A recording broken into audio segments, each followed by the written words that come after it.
Hello friends, welcome back to my channel. I am Shweta Mishra. आज friends हम syntax की class 3 start करेंगे।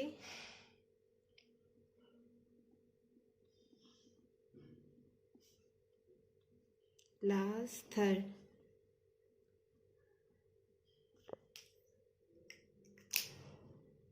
इससे पहले 2 क्लास हो चुकी है। अगर आप लोगों ने नहीं देखी हो तो प्लीज़ इनको देख लीजिएगा।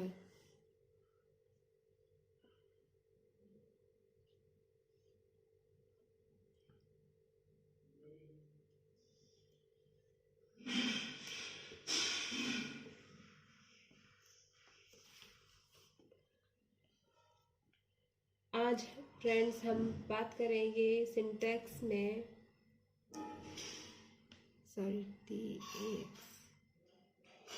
आज हम सिंटैक्स में बात करेंगे सपोजिशनल सेंटेंस की।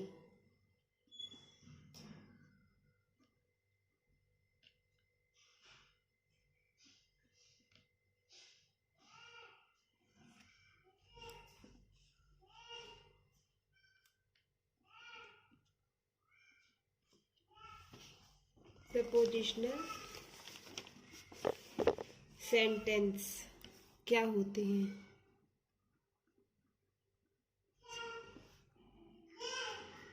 सपोजिशनल सेंटेंस क्या होते हैं, इनके बारे में हम देखेंगे।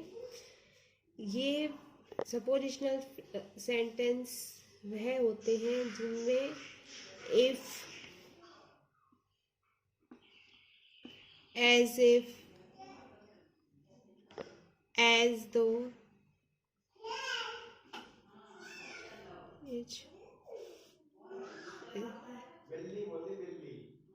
As though, if only, if only,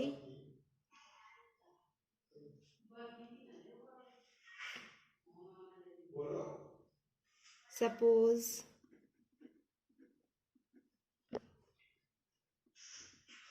I wish, we wish,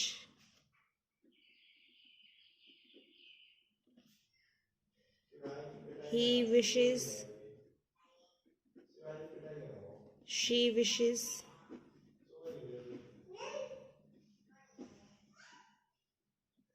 से स्टार्ट होते हैं।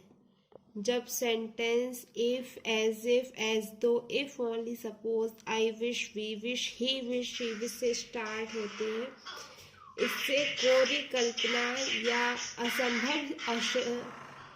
असंभव शर्त का बोध होता है। इन शब्दों जब सेंटेंस इन वर्ड से स्टार्ट हो तो क्या होता है, इनसे या तो कोरी कल्पना का बोध होता है या असंभव शर्त, ऐसी शर्त जो पूरी ना की जा सकती, उसका बोध होता है। इन शब्दों के बाद किसी भी नंबर तथा पर्सन के सब्जेक्ट का प्रयोग क्यों नहीं हो, यानी जब सेंटेंस इन वर्ड से स्टार्ट हो, फिर चाहे सब्जेक्ट किसी भी पर्सन का हो, फर्स्ट पर्सन का हो, सेकंड पर्सन का हो या नंबर हो, कुछ भी हो, लेकिन जो इनके बाद जो भी वर्ब आती है वो हमेशा प्लूरल वर्ब आती है। इनके बाद जो वर्ब आएगी वो कैसी आएगी फ्रेंड्स? प्लूरल आएगी। प्लूरल वर्ब में वर्ब का प्रयोग होगा। फिर से फ्रेंड्स आप समझ लीजिए, सपोजिशनल सेंटेंस प्राय if, as if, as though, if only, suppose, I wish, we wish, he wishes, she wishes से स्टार्ट होते हैं। इससे कोरी कल्पना या असंभव शर्त का बोध होता है। इन शब्दों के बाद किसी भी नंबर तथा पर्सन के सब्जेक्ट का प्रयोग क्यों नहीं हो, फिर भी प्लूरल वर्ब का प्रयोग होता है। आई होप फ्रेंड्स आपको इतना समझ में आया होगा कि जब भी सेंटेंस वर्ड से स्टार्ट हो, जो भी वर्ब हमारी आएगी वो हमारी प्लूरल वर्ब होगी और कौन सी होगी? वर्ब होगी। जैसे कुछ एग्जाम्पल हम देखते हैं।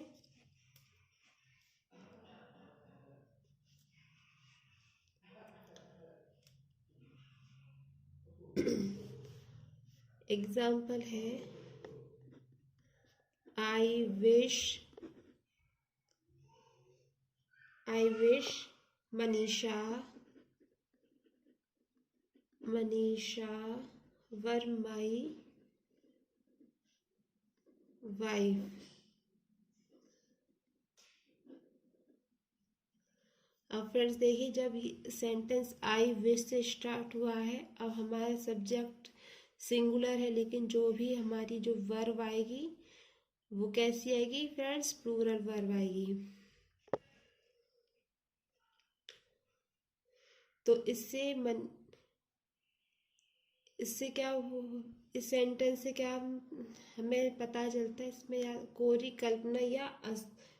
कल्पना का बोध होता है। इस सेंटेंस से किसका बोध होता है फ्रेंड्स, कोरी कल्पना का,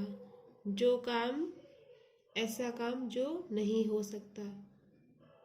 I wish Manisha were my wife, मैं इच्छा करता हूँ शायद मनीषा, मैं इच्छा करता हूँ मनीषा मेरी पत्नी होती।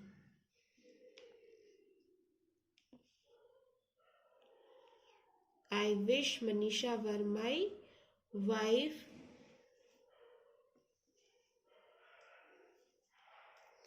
नेक्स्ट सेंटेंस हम देखेंगे example. If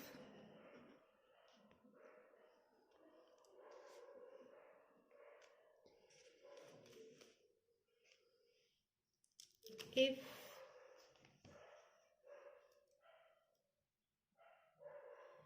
he were my boss,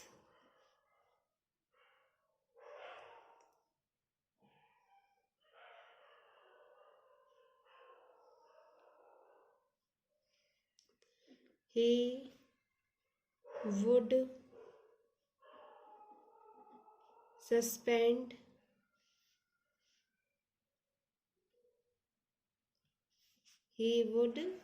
मैं नीचे लिख देती हूँ, suspend me. If he were my boss he would suspend me, यदि वह मेरा बॉस होता तो वह मुझे सस्पेंड कर चुका होता। राइट फ्रेंड्स, एक एग्जाम्पल हम लोग और देखेंगे।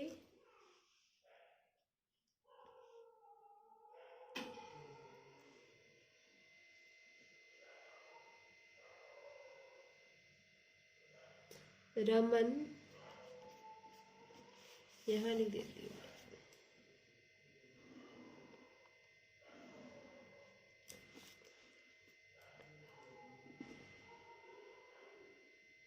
Raman talks to me as if he were the general manager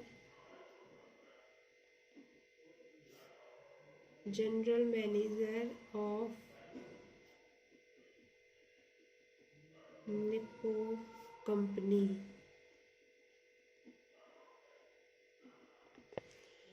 Raman talks to me as if he were the general manager of Nippo company.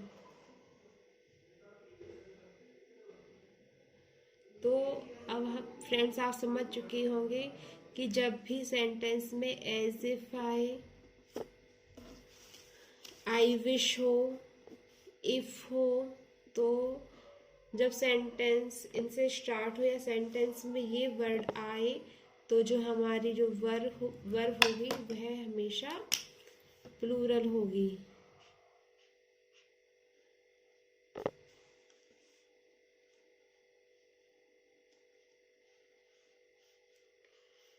देखिए, मैं वर है,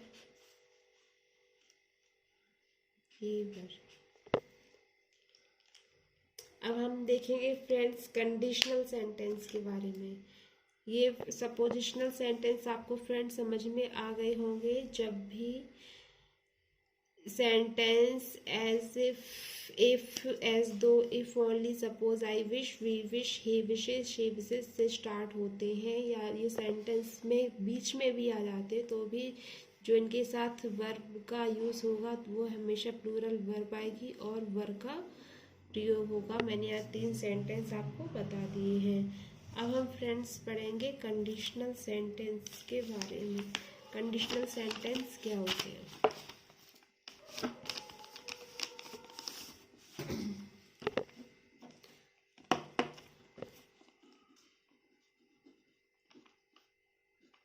conditional sentence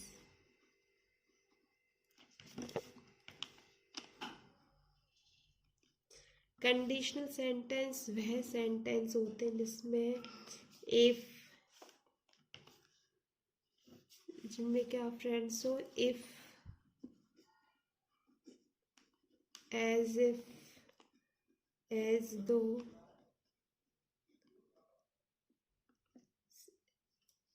if, as if, as दो। ठीक, conditional sentence प्राय if, as दो से start होते हैं। इससे वास्तविक स्थिति का बोध होता है। इससे किसका बोध होता है फ्रेंड्स? वास्तविक स्थिति का। इस केस में इफ एज दो के बाद प्रयुक्त सब्जेक्ट के नंबर तथा पर्सन के मुताबिक वर्ब का प्रयोग होता है। जब भी सेंटेंस में वास्तविक स्थिति का बोध हो तो जो इसमें जो वर्ब आती है वो हमारे सब्जेक्ट के अकॉर्डिंग आती है। अगर सब्जेक्ट सिंगुलर है तो हमारी जो वर्ब होगी सिंगुलर होगी। अगर हमारा सब्जेक्ट प्लूरल है तो हमारी जो वर्ब होगी वह प्लूरल होगी। राइट, सेंटेंस हम देखते हैं friends.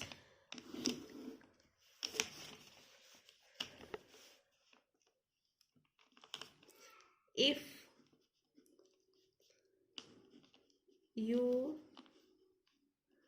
Come here I will teach you. If you come here, I will teach you. यदि तुम यहाँ आते मैं तुम्हें पढ़ाता। ठीक, तो फ्रेंड्स यहाँ पे जो हमारी जो सब्जेक्ट है वह हमारा प्लूरल है और जो हमारी जो वर्ब आई है वह भी हमारी प्लूरल वर्ब का प्रयोग हुआ है। राइट, नेक्स्ट सेंटेंस हम देखते हैं। Sneha looks as though she has been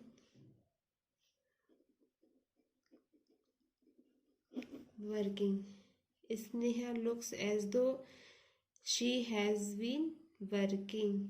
देखिए फ्रेंड्स यहाँ पे जो हमारा सब्जेक्ट सिंगुलर है तो हमारी जो वर्ब आई है वह भी सिंगुलर वर्ब आई है।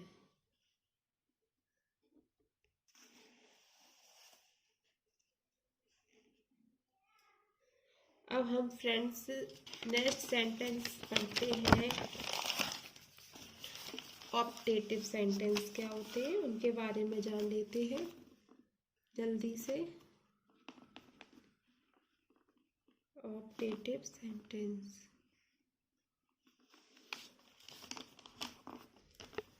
ऑप्टेटिव सेंटेंस वह होते हैं जिनमें सिंगुलर सब्जेक्ट के साथ भी प्लूरल वर्ब का प्रयोग होता है। यानी जब भी हमारा ऑप्टेटिव सेंटेंस में सिंगुलर सब्जेक्ट के साथ किसका यूज होता है? प्लूरल वर्ब का। ठीक, जैसे देखते हैं ऑप्टेटिव सेंटेंस है फ्रेंड्स। आप समझते हैं कौन से सेंटेंस होते हैं ऑप्टेटिव? जिन्हें हम बोलते, जिनमें इच्छा का बोध होता है, इच्छा का बोध होता है। ऐसे सेंटेंस जिनमें इच्छा का बोध हो वह कौन से सेंटेंस कहलाते हैं? जिन ऑप्टेटिव सेंटेंस कहलाते हैं। ऐसे फ्रेंड्स जिनमें इच्छा का बोध होता है वह ऑप्टेटिव सेंटेंस कहलाते हैं। इनमें सब्जेक्ट सिंगुलर हो लेकिन जो वर्ब आएगी वह कौन सी वर्ब आएगी फ्रेंड्स? प्लूरल वर्ब आएगी। एग्जाम्पल देखते हैं।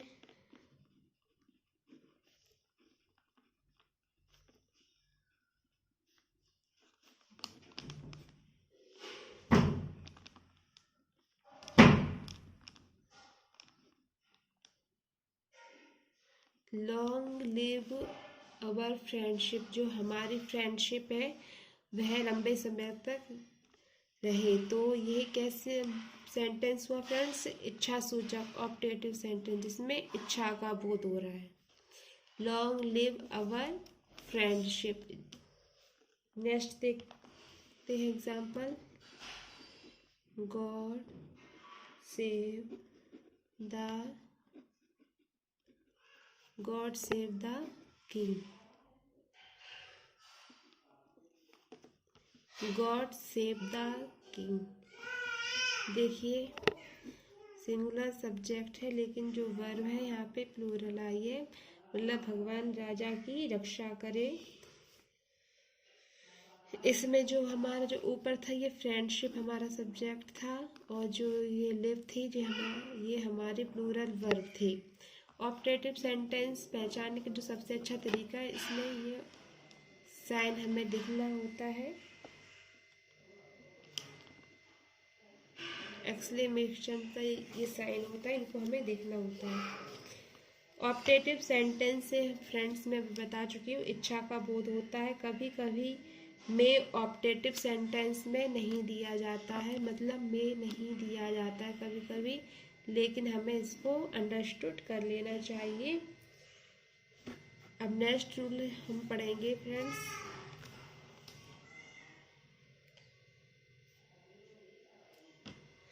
जब टू सिंगुलर नाउन एंड से जुड़े हों, जब दो सिंगुलर नाउन एंड से जुड़े हों तो इनके साथ हमेशा प्लूरल वर्ब का यूज होता है। जब दो सिंगुलर नाउन्स एंड से जुड़े हों तो इनके साथ हमेशा प्लूरल वर्ब का यूज होता है। जैसे a boy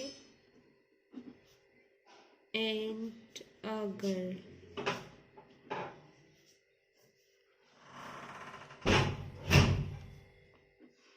love each other, right?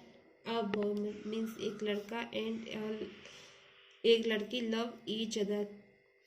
तो ये हमारा जब ये दो सिंगुलर नाउन है, एक सिंगुलर नाउन ये हो गया और एक सिंगुलर नाउन ये हो गया, तो जब दो सिंगुलर नाउन एंड से जुड़े हो तो हमारी जो वर्ब आएगी वह क्या आएगी? प्लूरल वर्ब आएगी, राइट? नेक्स्ट सेंटेंस रूल हम पढ़ेंगे। जब पेयर वर्ड्स हो, पेयर वर्ड्स मीन्स युग्म शब्द।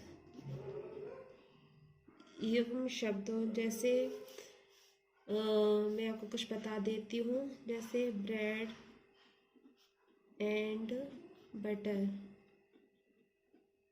ब्रेड एंड बटर हुआ फ्रेंड्स। राइस एंड करी हुआ, हैमर एंड स्किल्स हुआ,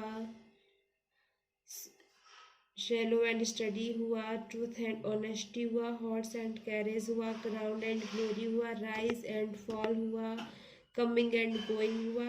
तो जो भी ये प्लूरल जो भी ये जो पेयर वर्ड्स होते हैं, पेयर वर्ड्स के साथ हमेशा फ्रेंड्स सिंगुलर वर्ब का यूज़ होता है।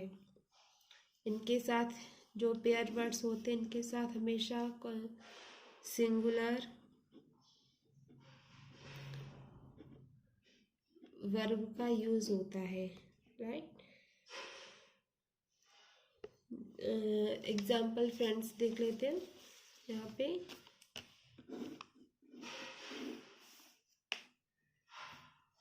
राइस